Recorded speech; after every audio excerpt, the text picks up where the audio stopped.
10 Things We Hate About the Eurocentric Assessment System, Part 2. Number 6.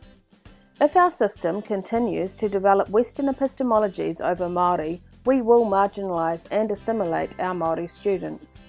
It is argued that since the signing of the treaty, there has been domination by the Pākehā majority and Māori knowledge has been marginalised through educational initiatives and policies that promote Pākehā knowledge codes at the expense of Māori. In Western terms, competency is often assessed based on predetermined ideas of what a person should know, which is then measured indirectly through various forms of objective tests. Such an approach does not address whether that person is actually capable of putting that knowledge into practice. Western science and education tends to emphasise compartmentalised knowledge, which is often decontextualised and taught in the detached setting of a classroom, as opposed to direct experience in the natural world. Number 7. Our formal assessments require low-level thinking and learning. To prove their knowledge and skills, students are required to tick boxes, fill in multi-choice bubble sheets, and circle correct answers. We think that it's time to develop our technologies to broaden the formal assessment process. We need not digitise versions of assessments that were developed for the industrial age.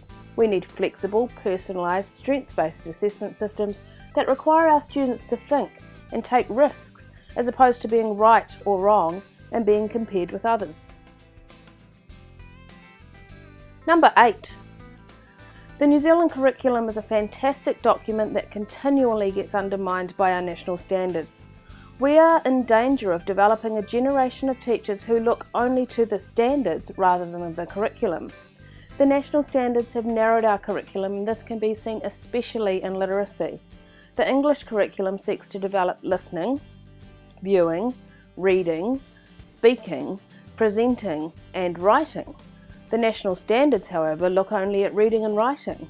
This is an extremely Eurocentric and dated priority, given that many cultures celebrate oral and visual storytelling.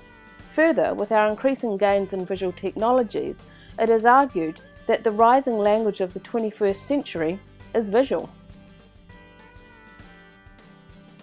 Number 9. What gets measured gets done, and what are we measuring? A student's ability to reach a Eurocentric and dated standard. There are no opportunities for our students to be formally recognised as successful or above if their strength is not in numeracy or literacy. And if they do not reach the standard, they will be devalued. They will be prescribed more numeracy and more literacy in an attempt to fill the predetermined gaps.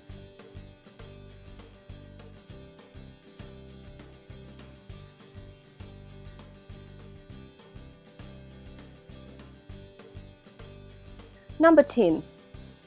The focus of the formal assessment process is to find and fix students' deficits as opposed to fixing the deficits in our school systems.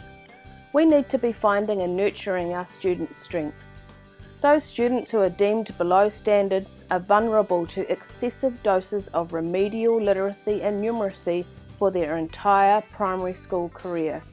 Again, this is very Eurocentric and dated, yet it continues to be the way we formally assess our students.